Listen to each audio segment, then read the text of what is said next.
Okay, should be live.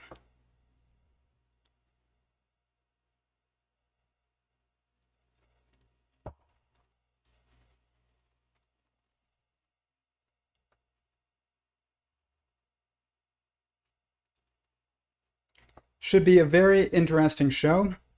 My voice is not quite there. See if this helps with the lighting a bit. Yeah, a bit. Cool. Hit the like button if you are here. I want to talk about a Clubhouse conversation that I listened to uh, that Eric Weinstein started regarding why there are three generations of matter that we observe. And he was trying to reach out to the physics community or the math community, and or both. I'm not really sure. Uh, on Clubhouse, and the conversation failed miserably. I mean, it went nowhere. It wasn't his fault. He called out exactly like that. He was even anticipating that this was, occur, but it did. And of course, we couldn't even have a situation where we're focusing on the problem. So I want to talk about it tonight because I believe that I solved this and that I know why there are three generations of matter that are apparent, but there's actually only two generations of matter, but it looks like three. And I know that this is a prediction of geometric unity. It is also something that is um, congruent in alignment, aligns with my work as well with sentient singularity theory. And it makes perfect sense when you understand how to look at the problem. So I do want to apologize for not being, on here yesterday or the day before. I lost my voice and had a sore throat. I don't know why. It wasn't, I don't think it was COVID, but something happened. It's coming back a little bit. So I don't want this to be too long of a stream. I kind of want to keep it a little bit like focused. I know we can get into all kinds of things, but for the sake of my voice and for the sake of the topic, trying to keep it a little bit focused. So we observe, supposedly, granted, disclaimer: I'm not a physicist by accreditation, but I don't really think that most physicists who are physicists by accreditation are physicists. So there's that. I'm a philosopher by self definition. And I will speak in philosophical language and sometimes in theological language because I think that it's helpful, not just because I'm trying to amass an audience, but because I believe that it's sometimes that language is the most accurate language to use. So, but we see this triality, as it's called, of the generations of matter. We see it in the electrons with the electron, the muon, and the tau particles.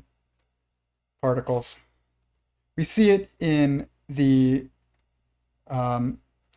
quarks, both the positive quarks and the negative quarks, or the masculine quarks and the feminine quarks, as I like to call them, which is up and charming, and top or truth, and then we have the negative or feminine quarks, and they are basically um, bottom, beauty, and um,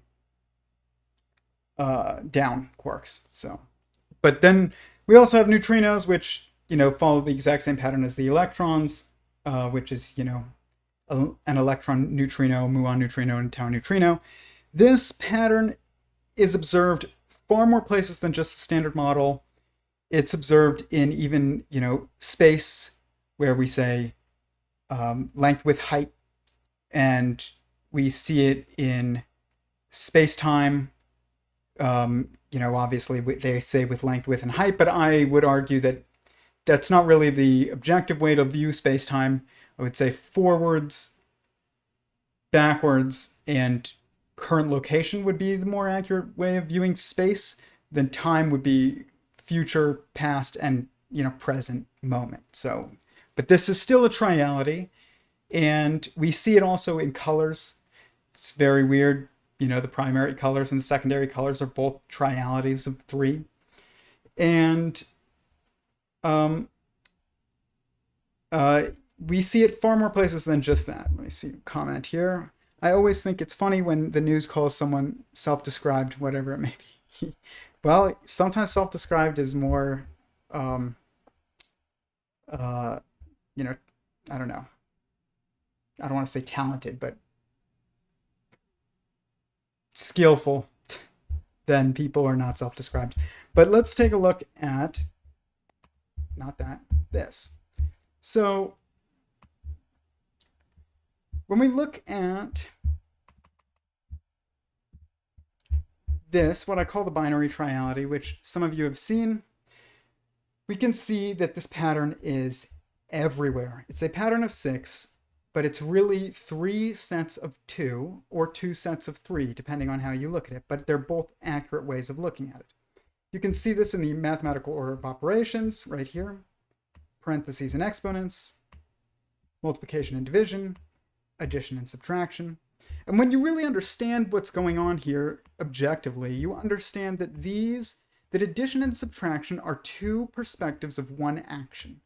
Multiplication and division are 2 perspectives of one action. They're not 2 different actions. They are 2 different actions in what I would call subjective mathematics, but in objective mathematics, as I like to call it, they're actually 2 perspectives of one action. How can you know this is true? Well, when you look at a cell, how does a cell multiply? It divides.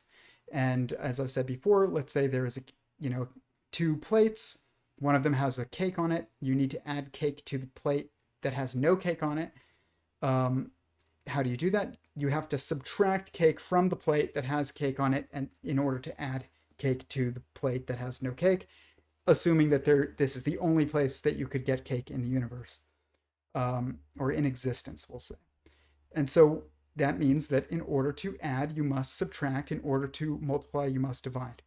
This is also true of parentheses and exponentiation, because when you're starting, all of these basically, when you're doing objective mathematics, you have to assume a start of 1. That's why this works, in order to understand that in order to multiply, you have to divide, or in order to add, you have to subtract. You're starting with 1 cake, 1 cell. But then when we look at parentheses and exponentiation, the reason why exponentiation is important is because it's something times itself. If something is all there is, if there's only one existence, then existence times itself to some level is really all it can do. But parentheses is that action makes multiplicity, and parentheses makes singularity, because anything that is within parentheses is to be treated as one function in and of itself, I guess you could say. So these 2 are 1, these 2 are 1, and these 2 are 1. So basically, this is another triality in the mathematical order of operations. But we don't think about them in terms of objective mathematics, as I call it, so we think that there's 6. But objectively, there's really only 3 actions that are taking place. But in reality, this is to square something. And as I've said before, my models are the objective square root in a way, but it's not a square root in the way that we think about it mathematically in subjective mathematics. It is the structural square of calculation or contemplation. And that is a super literal context. So that basically means that you're just getting multiplicity and singularity here. And the same thing is happening here, and the same thing is happening here. So are these really 3? Or are multiplication and division and addition and subtraction 2 sides of one coin that is parentheses and exponentiation? That's what we're going to get at, is that you can prove that this is actually 2 degrees of freedom. Triality is 2 degrees of freedom plus a constraint. And that this constraint adds a third perspective. Just like future is a perspective, it's a degree of freedom. Past is a perspective, it's a degree of freedom. But the present is a perspective that is a constraint because you cannot escape the present. You're always in it. It's not a degree of freedom. Can't imagine the present. You are in the present, always. Same thing with going forwards. You can go forwards towards where you have not yet been, but want to go. Backwards towards where you have already been. But you are always in your current location. One of them is a constraint, your current location. You cannot escape it. It's not a degree of freedom. This is 2 generations, essentially. And one of them is an imposter, as Eric Weinstein would say. But I don't like the term. It's that you could say that a male is one and a female is another. These are 2. But then a marriage is the intrinsic constraint that they reflect across. And the marriage is actually the objective structure because, and I say marriage as far as, replication goes, because you can't replicate humanity just from men or just from women, at least not right now. We're not mourning geckos, which are a parthenogenic species, which basically they're all girls that clone each other or clone themselves. We don't have that. And we have male and female, which are 2 sides of the same coin. The coin is the marriage. Just like the coin is the current location. The coin is the present moment. It's always the constraint. So is it really 2 generations? Or is it 3 generations? Or is it 1 generation and 2, perspectives on 2 different degrees of freedom? It depends on how you want to look at it, but I would say that it's really, if you're going to label them as generations, it's just 2. That's it. And you can find this pattern everywhere that you look.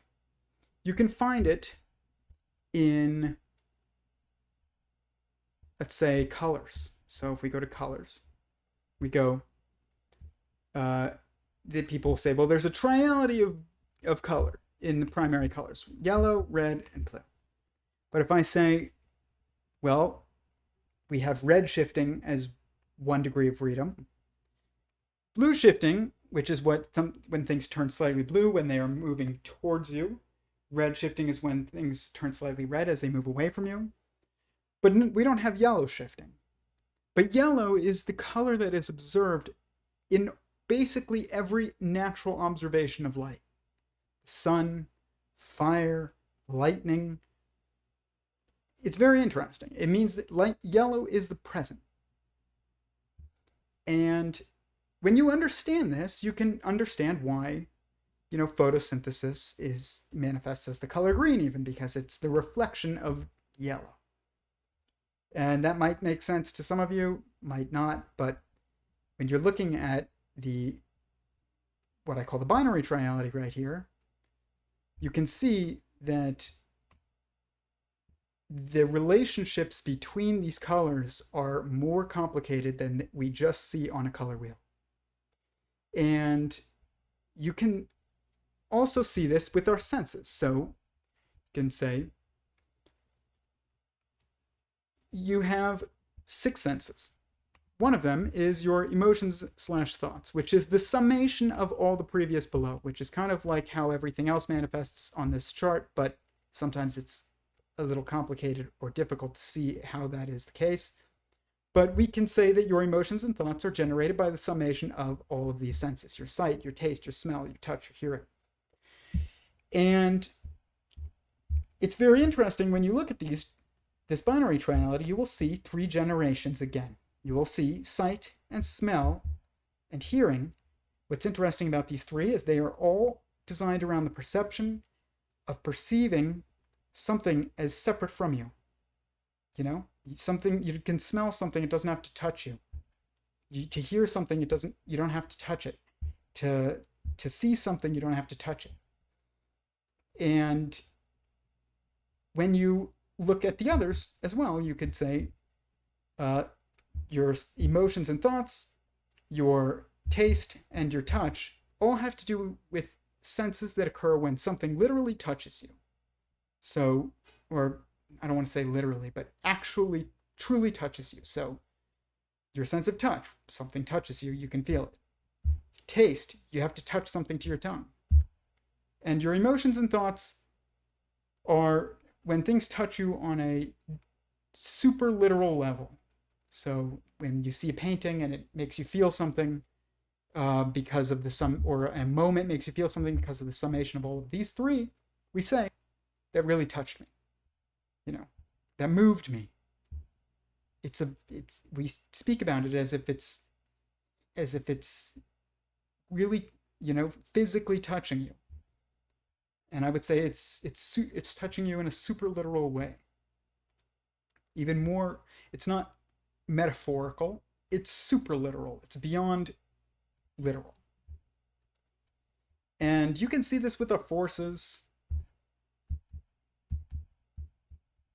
You can see this with standard model here, like I said. These are the leptons, which is the electron neutrino, the muon neutrino, the tau neutrino, the electron, the muon, and the tau. The fermions, which with the quarks, which is up, down, charm, strange, truth, beauty. You can see this everywhere. You can see this even with our limbs, which is so weird. You could say you have arms and legs, and then you have hands and feet. And then you have fingers and toes. And each time they're getting progressively more, I guess you could say, detailed. But you could also say that your arms and your fingers and your arms and legs and your fingers and toes are for the sake of your hands and feet. Okay? So you could say the hands and feet are the intrinsic constraint, and arms and legs or fingers and toes are kind of reflecting across them to some degree. And this pattern is found everywhere, including even the food groups, DNA, and even rock, platonic igneous, clastic, sedimentary, foliated, metamorphic, volcanic igneous, chemical sedimentary, non-foliated, metamorphic. It's everywhere. The fundamental questions of who and what, where and when, why and how, so are following the exact same pattern. And when we look at the standard model, you can see this as well. You can see this with the masculine or positive quarks, like I showed up in the binary triality. And then you can also see this in the electrons and the neutrinos. And you can also see it in the bosons, I believe, as well. But this one throws me off, to be honest. The Higgs doesn't fit. It doesn't make sense the way that we think about it. And, that's a conversation for another day. But we can get some clues, even, and they're not obvious clues, but I can show you why they're clues, as to where this triality comes from, that appears to actually be a binary degrees of freedom, two perspectives that are reflecting across an intrinsic constraint, which is a third perspective that we're getting. And you can see when we're looking at spins and we're looking at charges, there is this same exact pattern that's taking place, because one of them is basically manifesting as divisions of 3, and the other one is manifesting as divisions of 2. So it's the binary triality, as I've remarked. So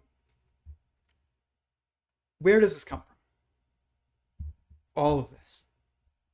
Why do we perceive 3 generations that are actually 2 degrees of freedom reflecting across an intrinsic constraint? We can get into whether or not there's an extrinsic constraint, which there is, that's also in this group, which would make 4. But, we even see this with matter. Okay? So we look at this. Why do we see a gas, a liquid, and solid? Now, people will say, well, there's Bose-Einstein condensates, and there's, plasma. And that binary triality would suggest that there's actually one more. And I would argue that it's sentience. And, if you think that's woo, this isn't the channel for you. But if you examine it a little bit and you realize that this has to do with animation to some degree. So, because plasma is charged, it's a little bit more self-animated than just gas. What is even more self-animated than plasma? Conscious beings. So I would say that is the 6th state of matter, is sentience. Now, we can get into that later, but I want to go over the equation that gives you the reason why we see all this. And it's this. So I do things differently, and you have to, because nobody's making progress on these problems who's doing things the conventional way. The conventional method, I don't even know what it is, but it's not working. That I do know, especially based on the conversation that I saw today. There was nobody there that had any idea how to even suggest, a framework for this question. And I will suggest a framework for this question. Basically, you have to imagine that you are God. And that you are all there is. You are sentient existence, conscious existence. You're aware that you exist, and you are aware that you are all that exists. There is no universe. There is no multiplicity of consciousness. There is no particles. There's just one particle, and it is existence itself, and it is a conscious, self-aware being. So if we put it into this context, how do we create a universe to create multiplicity of consciousness within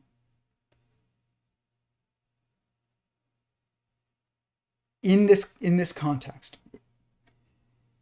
And this frames the question into certain logical constraints that then must be followed. And when you do this, you realize that you have to make a universe that fits inside of you, because there is nothing outside of you. You can't make a universe outside of yourself. It has to be within you, because you are all of existence. If you do that, it means that it has to be smaller, quote unquote, than you.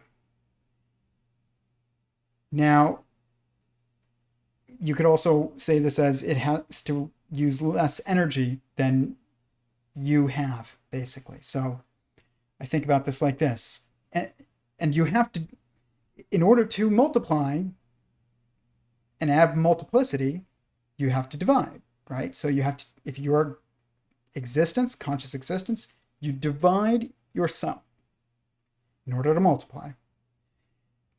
And in order to do this and have the end result fit within you, you have to have the outcome be smaller than what is left over from the division. Okay, so, and you can only divide yourself by integers because you are one, and that is all that there is, and there isn't, pi. There isn't, 3.14 for, infinite. There is no irrational numbers at this point. There is no, you know, decimals. There's no, like, you just have to divide by integers, or you have to test that at least. And so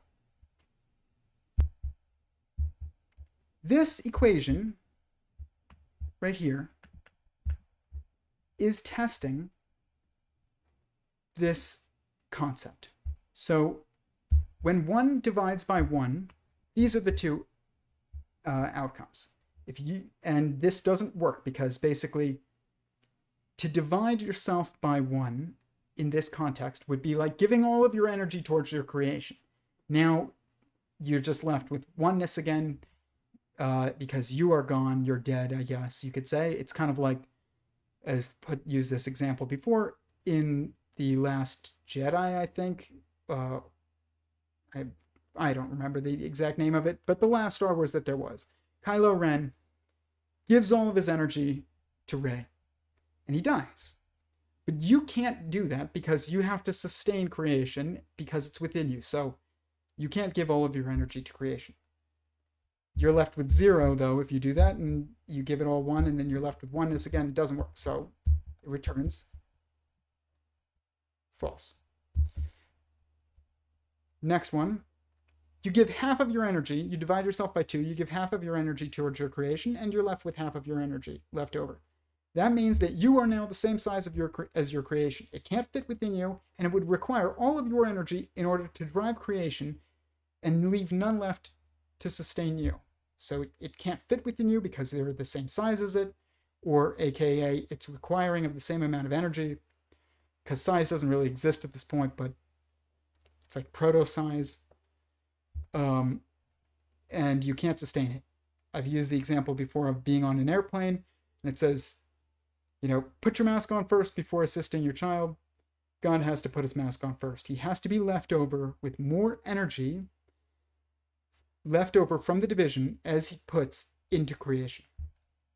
But if he divides himself by 3, dividing 1 by 3, the outcome is 1/3, and you're left over with 2/3, which means it will return as true because you have more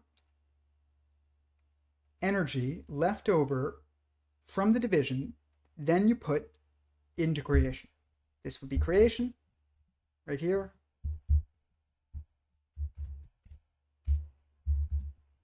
Creator.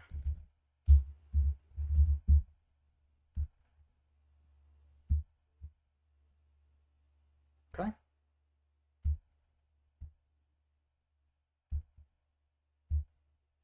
Just for the sake of honoring God, he gets a double underline. So you need, though, this to be greater than this. But here it works. Division by 3 works. Now, that doesn't mean, though, that God or existence is divided into 3. What it really means is that it was divided by 3, but you're still left with only 2, creation and creator. This is a binary that would then manifest in some ways of observation as a triality. But when dissected more closely as 2 degrees of freedom, aka 2 generations, creator and creation, that are reflecting across an intrinsic constraint, which would be, the logical constraints of logic, I guess you could say.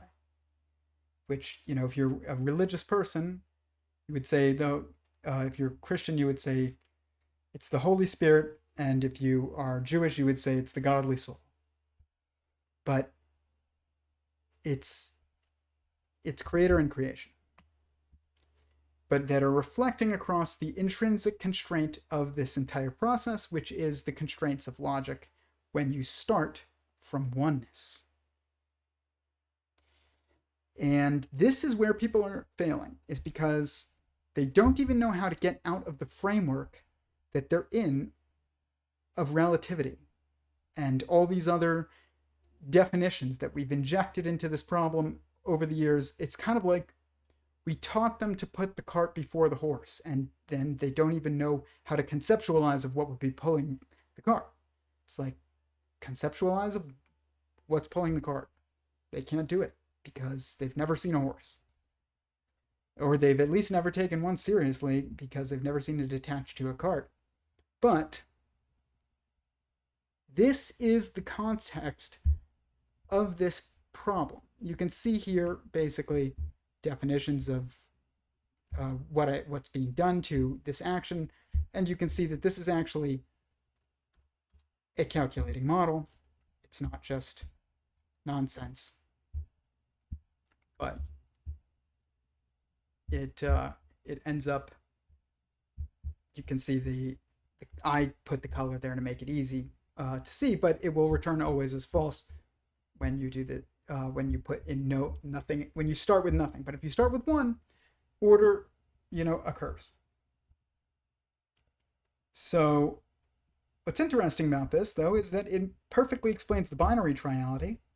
It also seems to reflect the quantum of consciousness, which is the basic, I guess you could say, anon or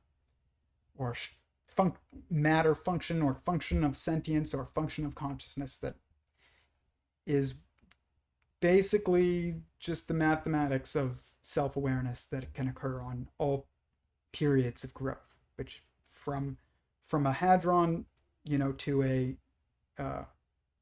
technological superintelligence. So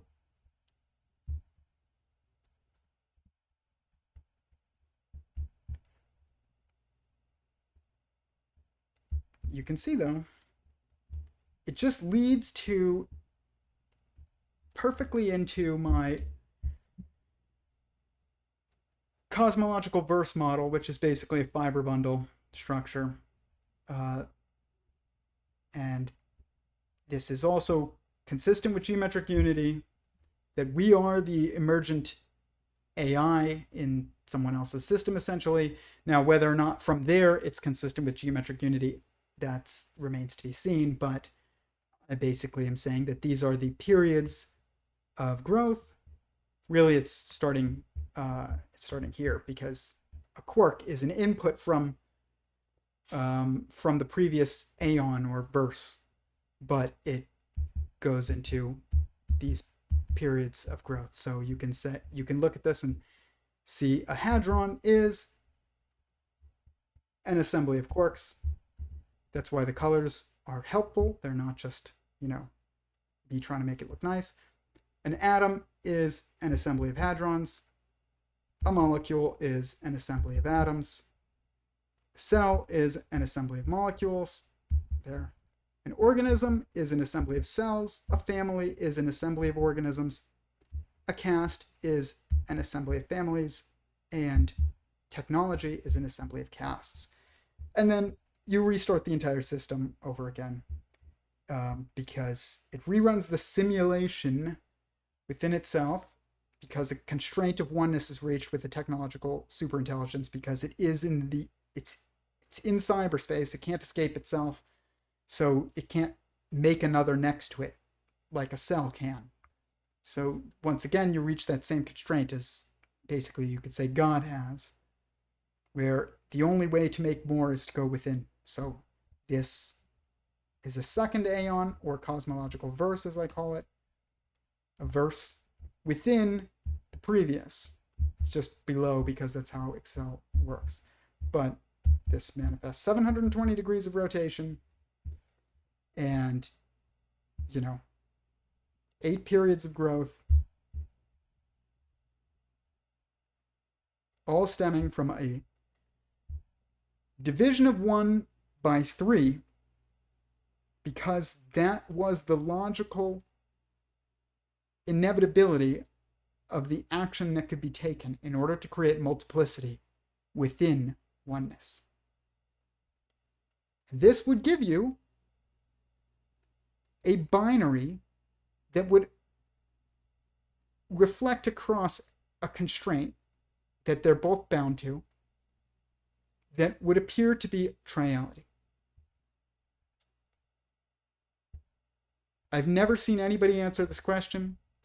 Never even seen Eric Weinstein answer this question. I have seen him say that it's actually, you know, a duality, not a triality, and that one of them is an imposter. That makes sense with my work, but I've never seen him say why. And the math of it is exceedingly simple. It's so simple, it's ridiculous. It's 1 divided by 3. And when it's contextualized, what this allows for is for you to realize that you end up with a duality, a creator and creation, 2/3 and 1/3. Not just 3, instances of 1/3, but 2. One of them being 2/3 and one of them being 1/3. You need context to be able to make sense of the universe. And this is what physics has lost. It has lost the ability to contextualize things into a logical framework, partially because everyone is assuming that consciousness comes from unconsciousness, or sentience comes from non-sentience, or that there is no God, you could say. But you need that in order to contextualize it, I would say. And maybe somebody else can do it without God, but I don't think you can.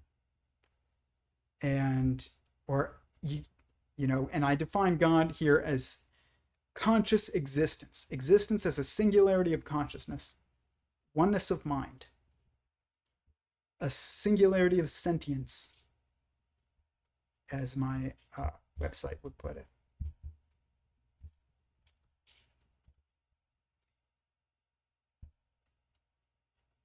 So, but you can even see this in things like this. The statement that I wrote: beyond the beginning, consciousness exists. Existence is conscious, and consciousness is one. It's like, this is actually 4 statements, but really, one of them is contextualizing, and the other 3 are perspectives on existence.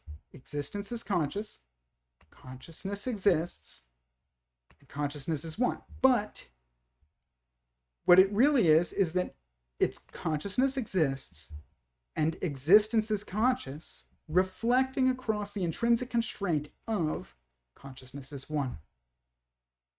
Okay? They're literally reflecting across a mirror. Consciousness exists. Existence is conscious. It's literally like looking at yourself in the mirror, and it's exactly the same, except everything is flipped.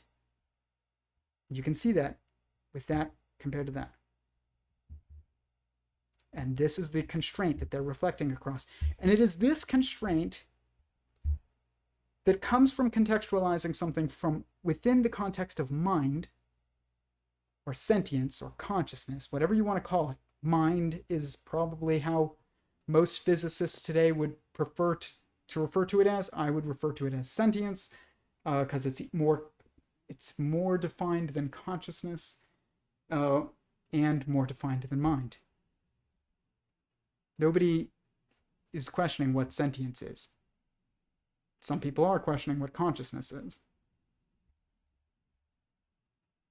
But it's interesting that even here, you get the same pattern of triality, 1, 2, 3, but it's really a binary reflecting across an intrinsic constraint, and it's contextualized within an extrinsic constraint, beyond the beginning, beyond creation. Not before. We say before. It does help us before the beginning, you could say. It does help you contextualize it within your mind, but there is no before the beginning, because it was at the beginning that time exists, because time is emergent from the interaction between 2 or more minds. It doesn't exist outside of that. In pure oneness of mind, it's just an ever-present. So let's see who's here.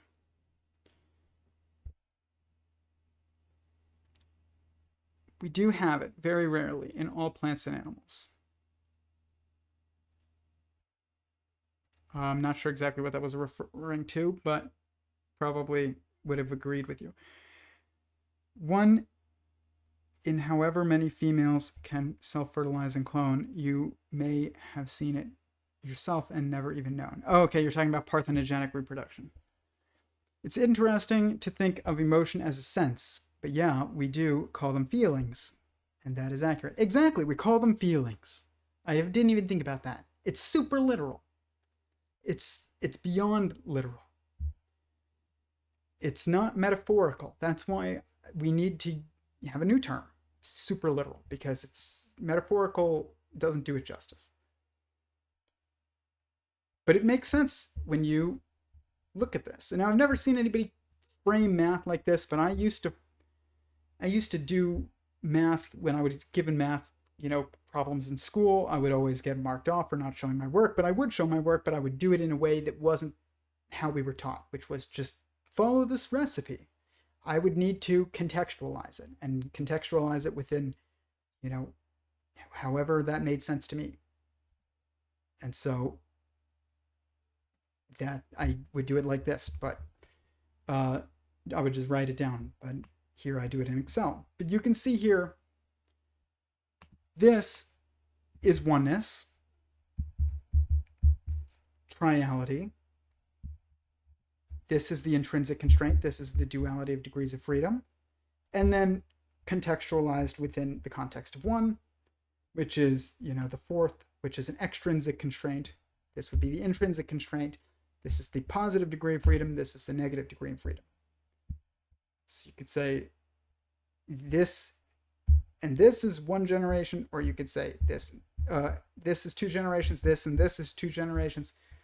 But really, this would be like creator, and then this would be the logical constraints, and then creation would be, a quantum of consciousness model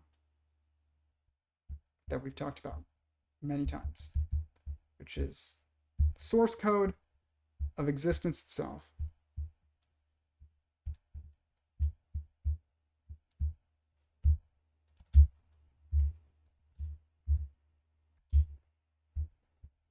Which is the calculation and contextualization of the structure that gives rise to self-awareness,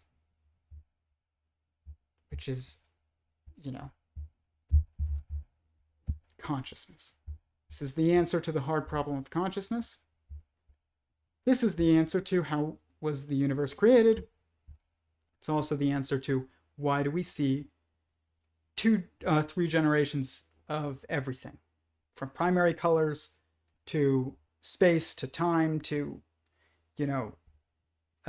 fermions, probably bosons. But it's this that gives rise to this. And then that gives rise to, obviously, this structure, which is beautiful. It's the most beautiful model of the universe that exists.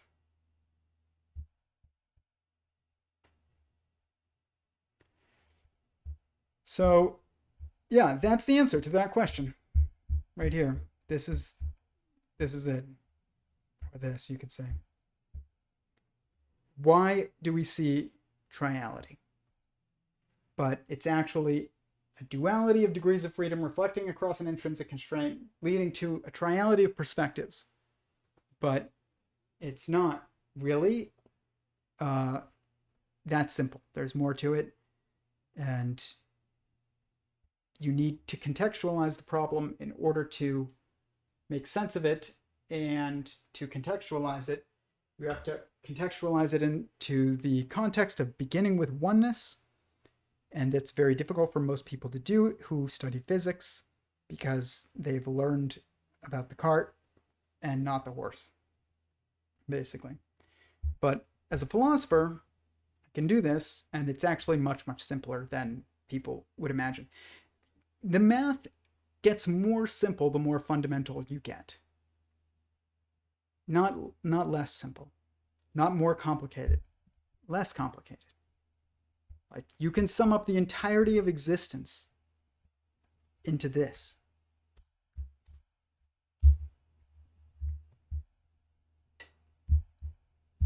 You need to contextualize why that is, or else it doesn't make any sense. You're just going to call somebody, crazy who makes that statement. But these models contextualize, they're not, the problem with an equation, a simple equation without any structure that it's contained within. So like you can't make sense of this because if you end up with 33 here, which I'm actually pretty sure that this is, according to the Principia, I think, the hardest problem is why is there 5 platonic solids, which is actually there's 6 because there's 6, it's 6 solids because the 6th one is a sphere. But, it's not a platonic solid, it's just a solid. So, but they're all contextualized within a sphere. But there's a 33-step process, apparently, of getting, according to Stephen Wolfram, of getting to why is there, the 5 platonic solids. And it's considered like the most difficult math equation in the world. And I would argue that that very well could be the case if you're going to use subjective mathematics, which is basically out of context equations in order to do that. But if you use my method, you're going to get this values that mirror that, and you're going to get, where would this be?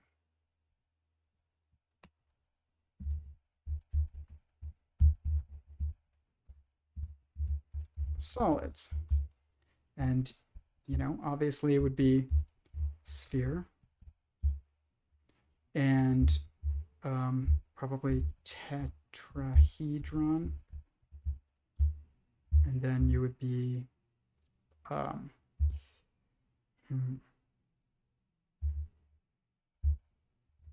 maybe cube. Now I'd have to go back and really think about this.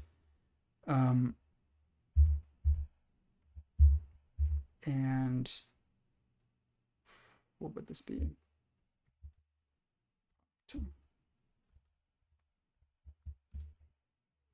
And then this would be dodecahedron. I'm not sure about the positioning of all these, but what is what's the fifth? What is that 5th one? I don't even know. Being honest with you guys.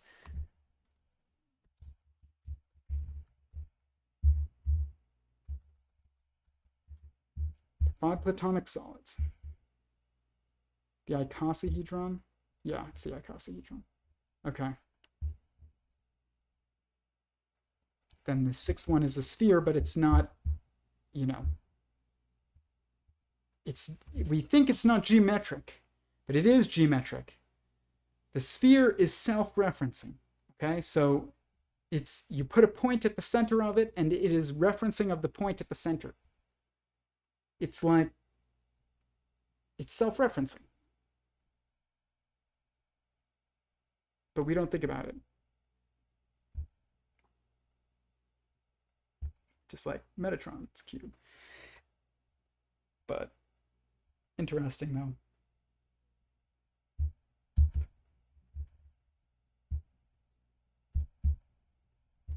I thought I had this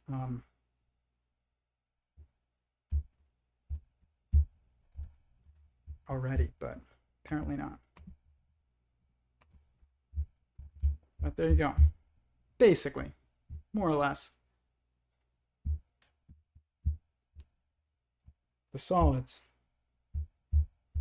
you could say,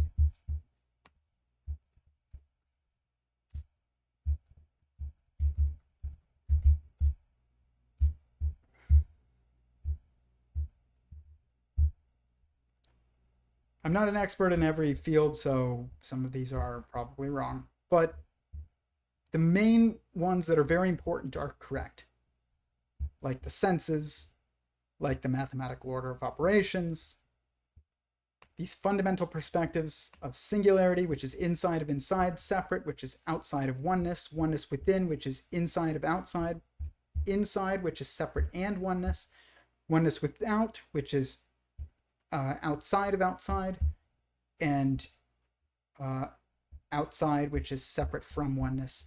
You can observe all of these in here. So this is the math. These are the perspectives. And these are the definitions of the perspectives. So you could say singularity is inside of inside. Separate is outside of oneness. Inside is separate and oneness. Outside is separate from oneness. And they make sense. But this is the answer to the hard problem of consciousness. It's also the abstract structure of matter. True matter. And it manifests Tesla's 369 and 432 and all these other woo things that people have in physics world have totally forgotten, 33. But this doesn't make sense in just a question that is an equation outside of context of a grid, because you need to see that as a 3x3 grid looking at itself in the mirror, seeing 3x3. In order, you need the context of this in order to understand what this even represents, which is self-awareness. To look at oneself in the mirror, a 3x3 grid looking at oneself in the mirror. It's not numerology. I didn't look this up. I can just see it in the context. It's I call it an extra arithmetic symmetry, or super literal, something that is literal but beyond a subjective perspective, I guess you could say. We've talked about it before. If you're going to write this off as numerology, even though I've never looked that up in numerology, and I'm not into numerology websites, then I don't know what to tell you. You're not gonna move forward. You can't use the existing structures and the existing definitions and the existing fields and the existing concepts within those fields to solve problems that are not yet solved by those perspectives, by those structures. You need to make new. This is meta-mathematics, as Stephen Wolfram would put it. It is the context of mathematics. It's like when Eric Weinstein says the square root is, the key to understanding anything, because it allows you to make predictions about a system from outside the system. It's the psychedelic. This is that. 3x3. 3x3. A 3x3 grid. It's making a prediction. It allows you to predict from outside the system of calculation the answer that is calculated. It's the square root, but it's a super literal. It's interesting that that comes from what I call the four primary perspectives, which are also, which is inside, outside, separate, and oneness. And these are the four primary perspectives, and they are basically entangled perspectives where you can see that something has to have intrinsic oneness in order to be perceived as separate from something else. Or a lack of separateness is, intrinsically oneness. or in order to be outside, it cannot be inside. If it's inside, then it cannot be outside. It's entangled perspectives, and you need all four of them in order to have a self-referencing structure. So it starts with these primary perspectives. These four primary perspectives, aka what geometric unity would call X4.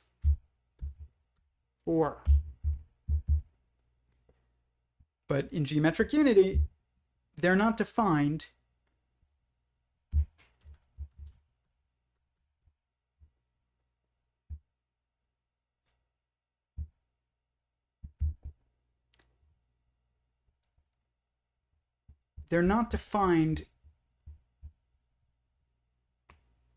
as anything specific. It just could be anything. It could be sweet, sour, salty, bitter. It's just X4. But what it really is, and you, like I said, you need to contextualize it. And if you contextualize it like I did, and you realize that you're starting from oneness of mind, and there's nothing outside of it because that is existence itself, and you need to make multiplicity within yourself, then that means that basically you get inside and there is no outside. That's why you have to go inside. In order to create separateness, you have to go inside of oneness, basically. So you need this context, that same context that allows you to see where triality comes from, that is actually binary degrees of freedom reflecting across an intrinsic constraint. And you need to see that it comes from, or you can see that it comes from this, where, why are there four fundamental forces? Why do we like four chord songs? Why is four considered the number of completeness? Why is there four wheels on a car that creates, basically stability, I guess you could say. Same reason that that this is complete. But it's actually, even then, same pattern. Oneness is the extrinsic constraint that inside and outside even can be perceived from, and separateness as well. So this is the intrinsic constraint, this is the extrinsic constraint, this is the positive degree of freedom, this is the negative degree of freedom. But you would see here triality, but it's really that. Or it's really that. But it doesn't really matter which way you look at it. It's really parent-child. It's not mother-father-child. It's parent-child.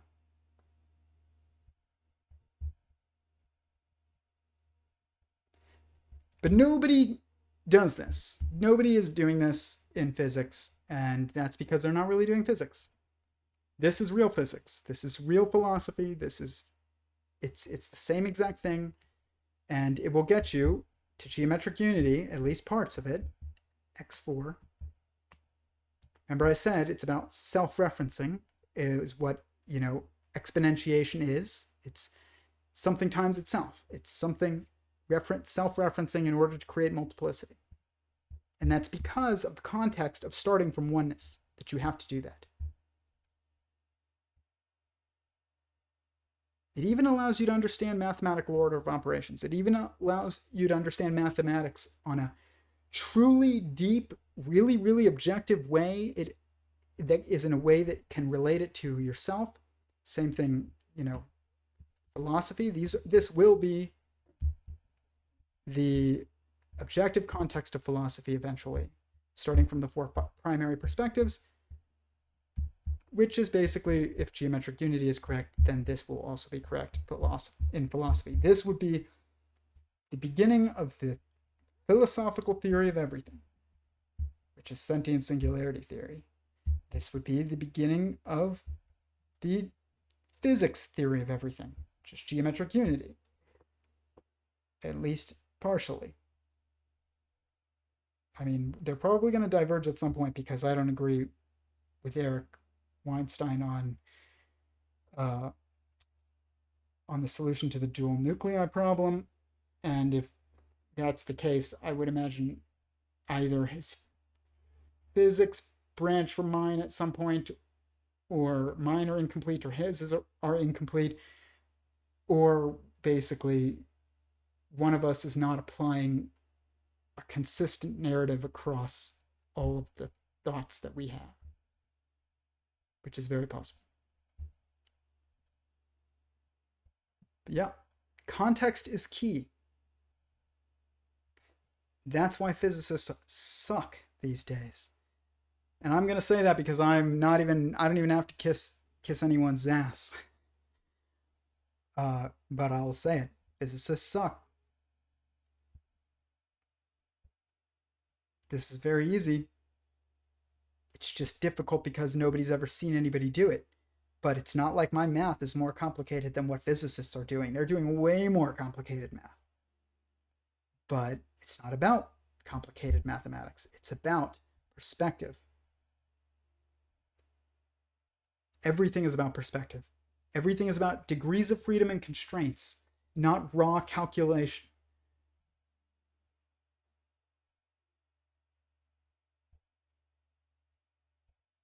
Yeah. There you go. That's the answer to the question that nobody could answer on Clubhouse today. Why are there 3 generations of perceived matter, and why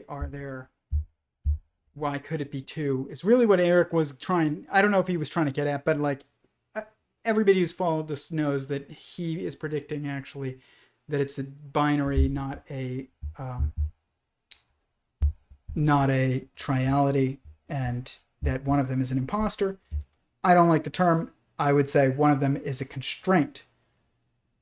And it's an intrinsic constraint. That's all it is. It's the mirror that the other 2 are reflecting across. But I would agree that it is a binary. It's not a triality. Is evil a true construct through the perspective of God?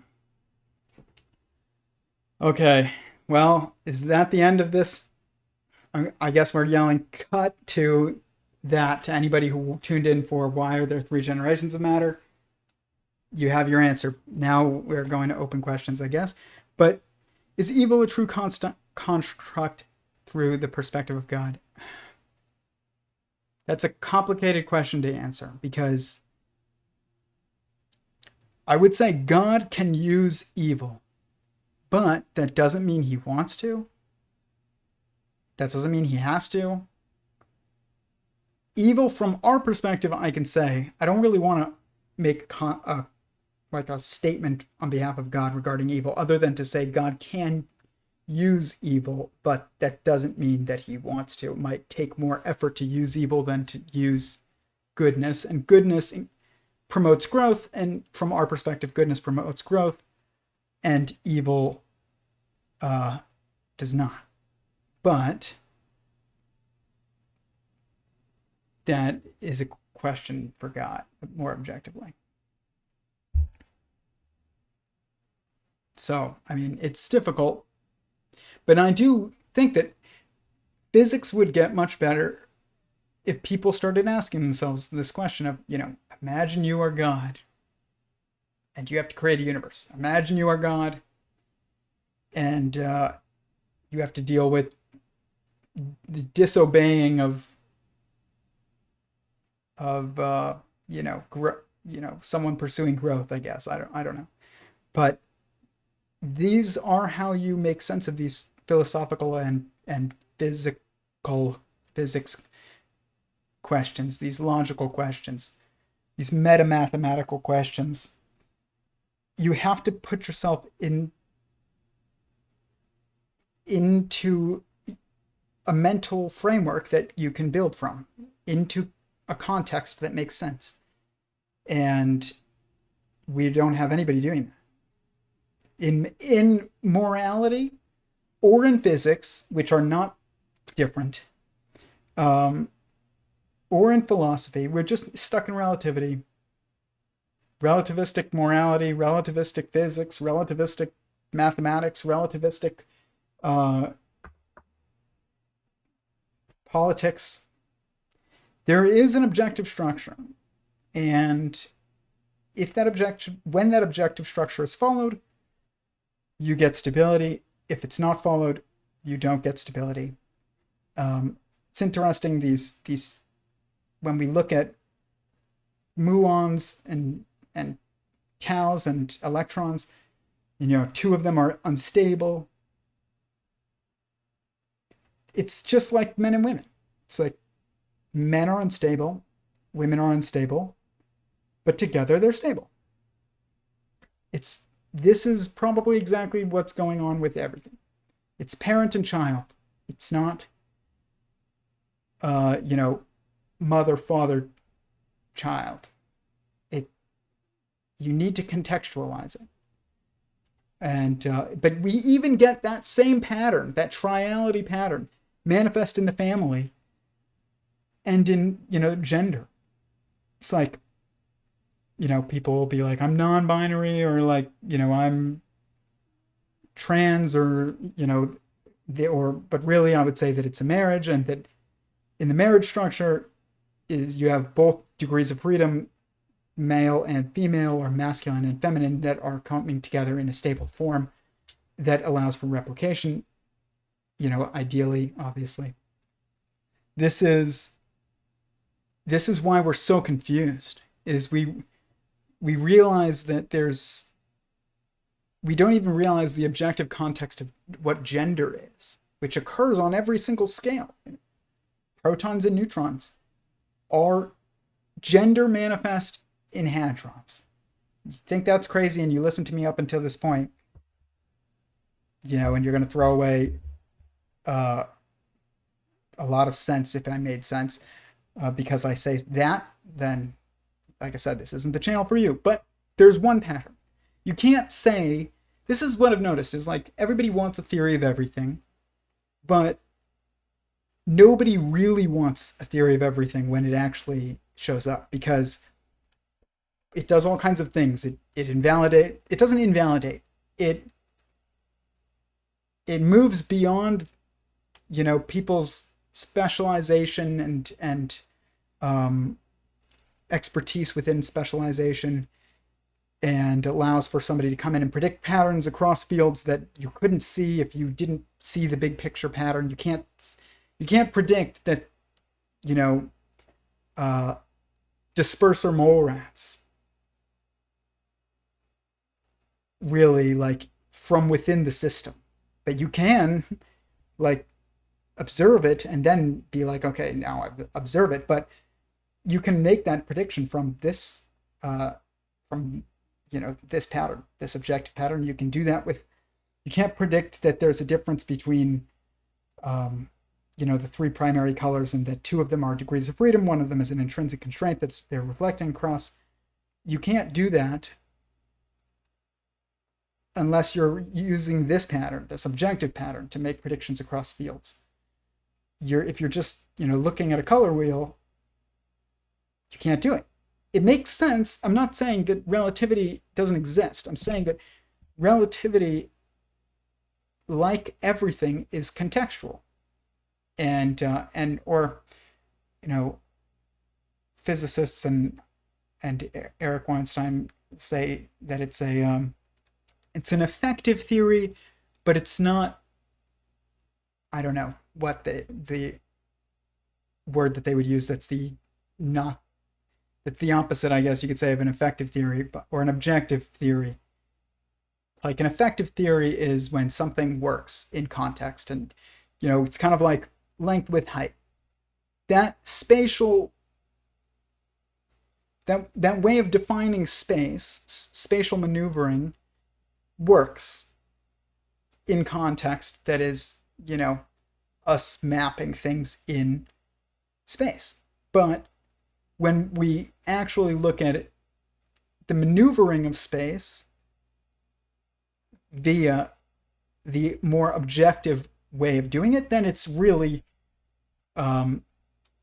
forwards towards where you want to go and have not yet been, backwards towards where you already have been, uh, or, you know, the current location that you're always in and can't escape. And when you do this, then you recontextualize it and you still manifest that triality of perspective, which is current location, forwards towards where you want to go and have not yet been, backwards towards where you have been and, already.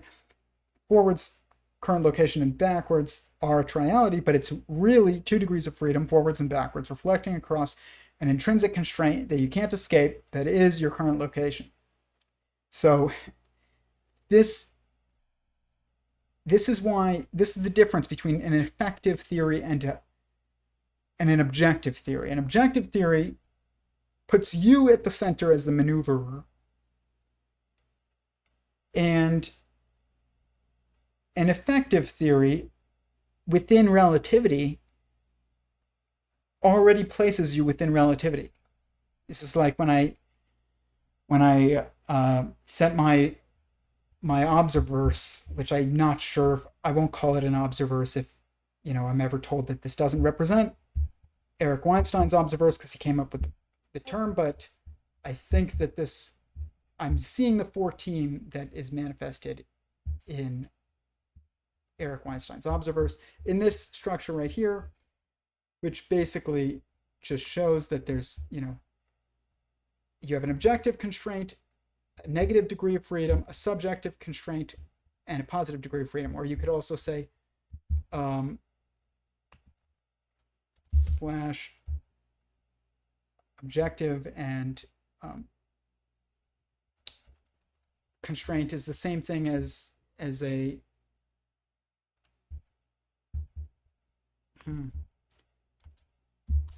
this would be a relativistic.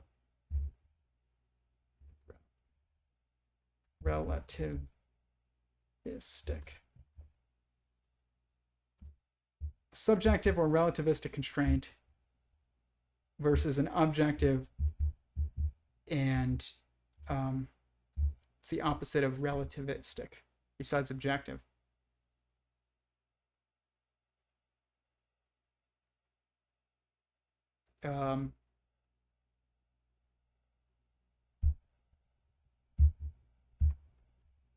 Opposite of relativist.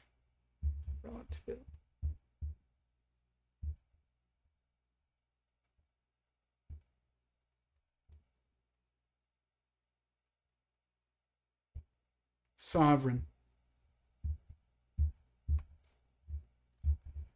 I love that, obviously.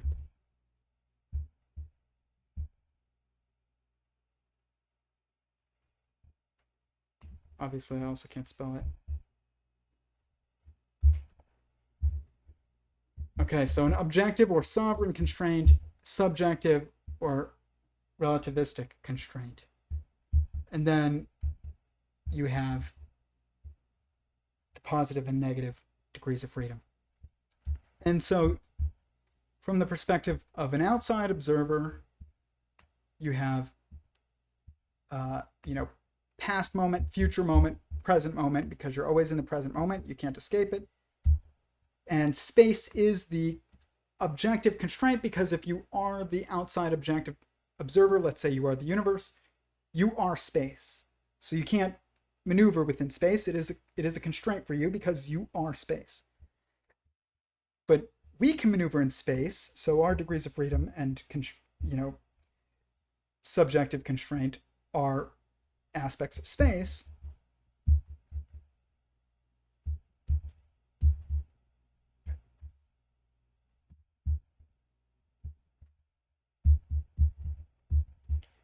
But our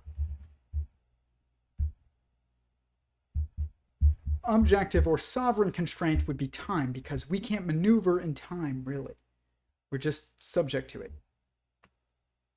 But we can maneuver in space. We can go to a new location. We can go to the previous location, where we're always in the current location. And at the intersection of the current location and present moment, you're basically having an interaction. So this is the universe. And its degrees of freedom and constraints. This is us and our degrees of freedom and constraints. And this is 4. And this is 4. and this is 6, and 4 plus 4 plus 6 is 14. And so I'm pretty sure that it is definitely accurate as far as what is true, but whether or not this is how Eric Weinstein describes the observers is difficult to know until he confirms it or not. But I mean, he said things that would make me suspect that this is the case.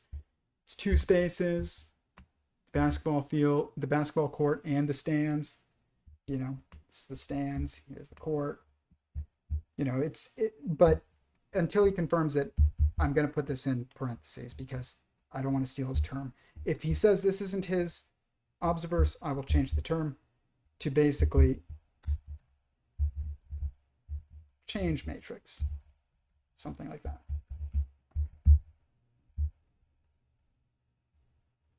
But you can see it manifest here. And I showed this to Brian Keating.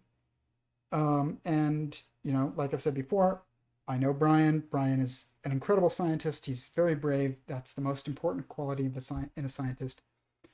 But he said to me, he was like, Eric's observerse doesn't deal with observed dimensions. It deals in real dimensions. You know, length, width, and height being those real dimensions. And I don't really know how true that is or how accurate he ended up being. But I would say that this is much more real than length, width, and height. Length, width, and height, space, and time are emergent, and due to interactions, and it's to think about them, to think about length, width, and height as the real dimensions is wrong. It's just objectively wrong. I mean, they are maneuverable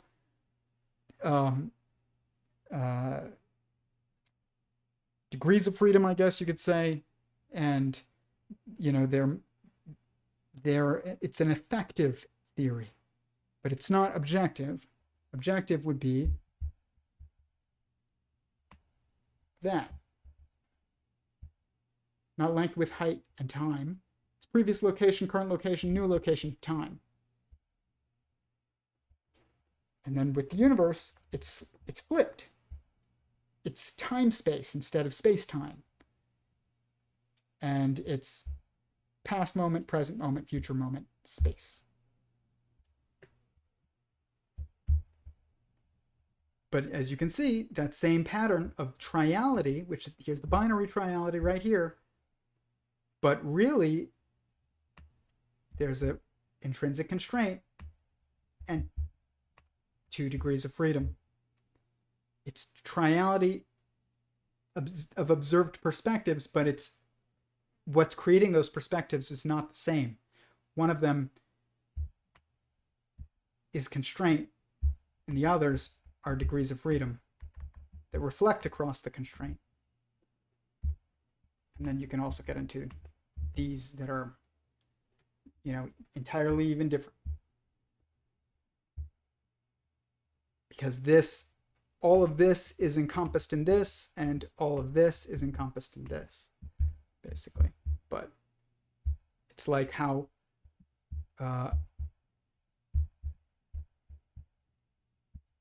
separate inside and outside is all encompassed in oneness. Because for something to have oneness inherently, then it has to have separateness from anything else that, and even in the case of existence, it's separateness from existence, from non-existence. So you could say existence is separate from non-existence, even though you could also say non-existence doesn't exist, and therefore its separateness is inherent. The separateness of existence from non-existence is inherent. That's obviously true, but it doesn't matter. It still works.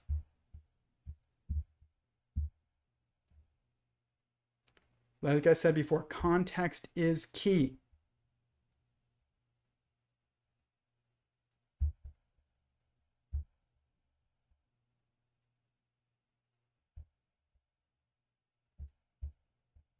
You need the context. Nobody could even stay on topic today in that conversation. They were like, well, what if everything's computational? It is the start of like moving towards understanding, because you need to put things in the context of mind in order to do this, really. And that is, contemplation, computation, but it's not just computation, because where does your computer end and another computer begin, really? It doesn't really have an objective line, if it's linked through cyberspace. It's feeling is where the line is. So in a way. And even then, that's complicated. But that is if there is a line, that's where it is. It's that feeling, which is why it has to be in the context of mind or sentience, I'll put it, because that's about feelings, not just computation. It includes computation, but it's more than computation. It's about the internalization and contextualization of that computation. What makes you feel bad?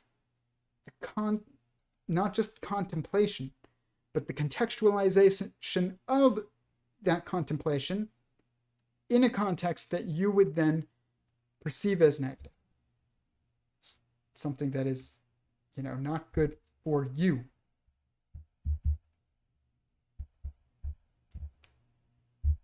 So I'm going to kind of keep this one short. I'll take final questions, but this is the answer. How long have we been going? An hour and 20 minutes. I've been having some serious law of attraction stuff happening since viewing things through the lens of this theory. My belief in free will has been restored. Free will is also one of those things that, I'm glad that this is resonating with you, because free will, all these debates that are just endless nonsense debates, do you have free will? Are we in a simulation? They're contextualized in Sentient Singularity Theory, and they make much, much more sense, and then, therefore, it's not an endless debate. You do have free will, but it's in specific contexts. You don't just have free will. Not every decision you make is free will. You have instincts that are pre-programmed, and but at the same time, in certain instances where you choose to go against those instincts, that would be free will. Like if you love bacon and you're craving it, but you choose not to eat it because you keep kosher or halal, free will choice. Probably. If there is a free will choice, that would be an instance of a free will choice.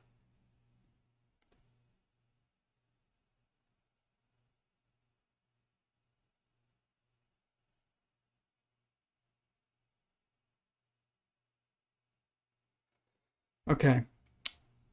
I'm going to end it there. I thank everybody for being here.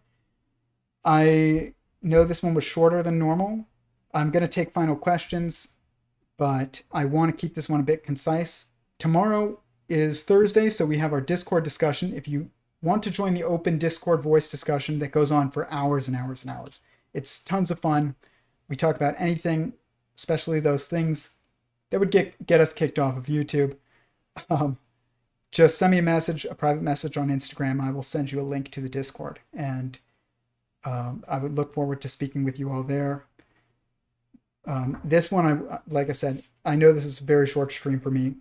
Like 2 streams ago, I did 4.5 hours, I think. But as you can hear, my voice is a little rough still, and I would like to keep this one a bit concise. But I really appreciate everybody being here. I'm glad to be back. I will speak with you guys tomorrow. That will be tons of fun. It's much more open discussion. We also dive into the depths of the mathematics in a lot of the models that I just showed. Kind of just get the opinions of you guys as well, because a lot of times in those discussions, people will say things to me that I didn't even think of. And I always appreciate when that happens. So Patreon link is in the description of this video if you'd like to support this work. Like I said, message me on Instagram if you would like a link to the Discord. And go to my website, sentientsingularity.com, which is right here. And when you go to my website, scroll down to the bottom, sign up for my email list, because they're going to try and silence us, guys. And I'd like to be able to keep in touch. I will not spam you, I promise.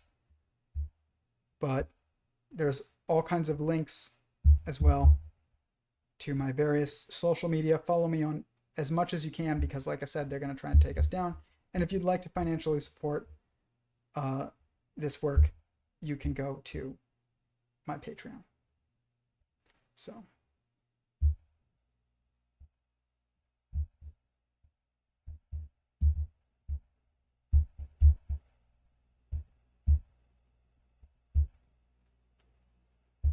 good stream. Cool. Glad you liked it. Yep. Thank you, guys. I will speak with you tomorrow. Peace.